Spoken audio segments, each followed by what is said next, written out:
Hey, Harvard basketball family. It's Christian Juzang here, class of 2020, from Los Angeles, California. Originally, I made Boston my home from the years of 16 to 20, playing with the guys.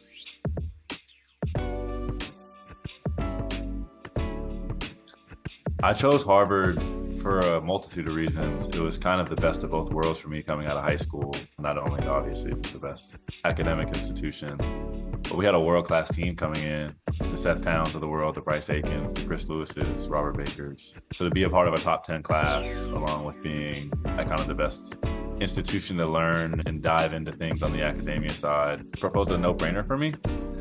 I think when Tommy Amaker called the house, or coach, as we call him, me and my family looked around the table at each other, and we didn't want to be too thirsty. We decided to wait like 72 hours, but we were kind of ready to commit the moment he called. I think it was a gut feeling that didn't take too much thought.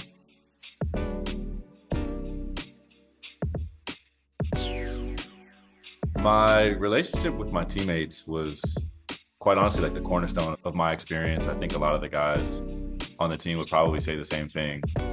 We were fortunate enough to win a lot of games and bring some hardware home, but the 8 nights on the road, the time we spent together off the court, the super early mornings at a Dunkin' Donuts, and everything in between, I think made my experience so much more special.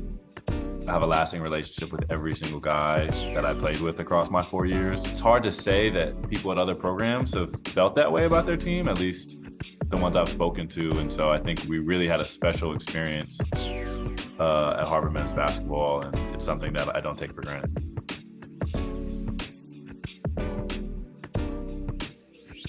Winning the Ivy League championship, specifically my sophomore year, I think we had plenty of success through the years there. But although junior and senior year came with a comfort and familiarity around having done the role and had the job of kind of being the quarterback, I think sophomore year personally was this embodiment of like a year and a half of work and sacrifice that went on for me behind the scenes that a lot of people didn't get to see.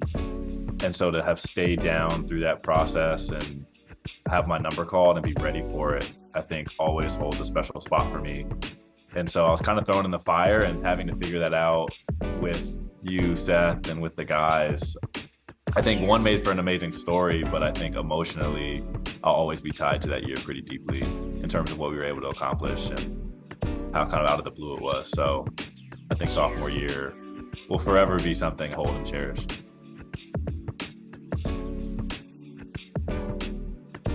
I think in my kind of postgraduate life, Harvard basketball has popped up in a million different ways. I funny enough, hear Coach Amaker's quotes in my ear till this day, and I'm 5 years out. I think the one that has spoken to me the most is probably stay ready so you don't have to get ready. I think that was kind of like the crux of my own career at Harvard basketball, just being ready for whenever my name was called. And I think that's translated into life really, really directly. I think my time on Harvard basketball taught me the importance of opportunity, how rare they are, how ready you have to be for the moments they come. You never know when it's gonna come for you. And then how much preparation it actually takes. You never know how long that's gonna be, but you better be ready for when it does.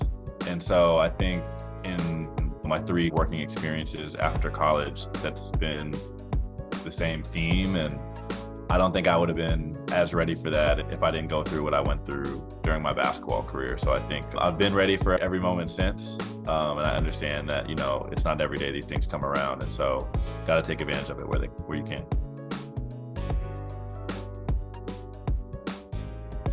Since graduating, I'd honestly say my life has been this like crazy serendipitous series of events. I moved to Vietnam post-graduation. I got to have a great dual experience. I played professionally over there. I got to win a championship post-COVID, and then jumped straight into a family office, which is kind of the real reason I had gone. Worked for a mentor who's also of Vietnamese background, a Harvard alum, who kind of the founding owner of LAFC, the new MLS team here in LA. And, you know, he's been somewhat of like an uncle to me. So having to jump into his family office out there was an incredible experience.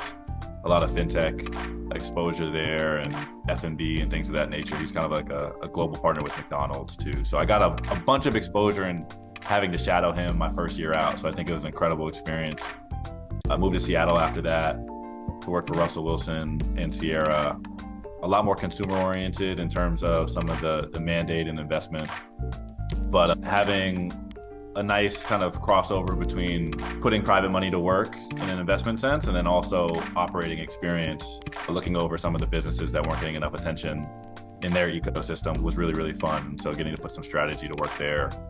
And then the last 2.5 years, I've been at a venture studio here in Los Angeles, again, kind of at this intersection of operating and investing, traditional kind of capital fund or venture capital fund. And we actually get to build startups on the studio side, going 0 to 1 over and over again. You could think of it as a bit more risk-free entrepreneurship for me, where we spin out a couple companies a year and basically get to GM those things until we hire an external CEO to take the company to market with.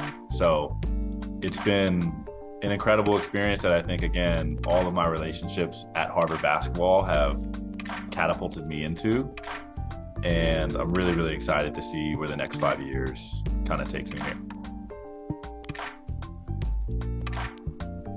It's funny, it feels like yesterday that, we were in the locker room with alums coming back and sharing a little wisdom with us.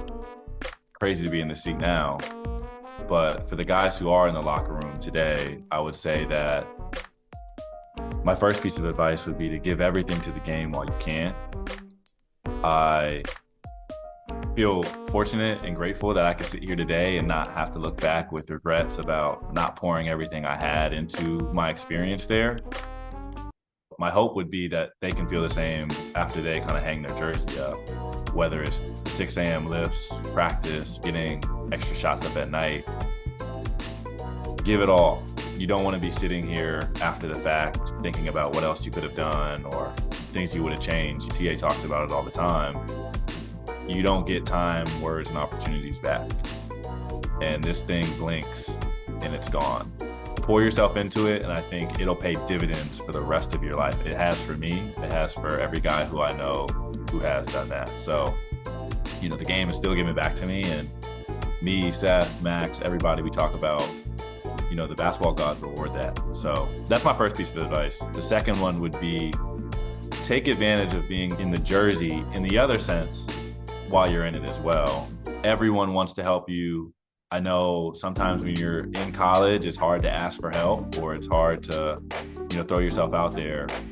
But there's no better time to do it than when you're an active player, right?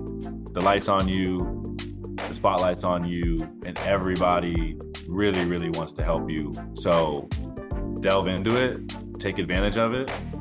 And it's amazing how fruitful those relationships can be, after you hang it up. So take advantage of this opportunity on and off the court. Harvard men's basketball is really a launch pad for life. There'd be no worse thing than to not have taken advantage of it.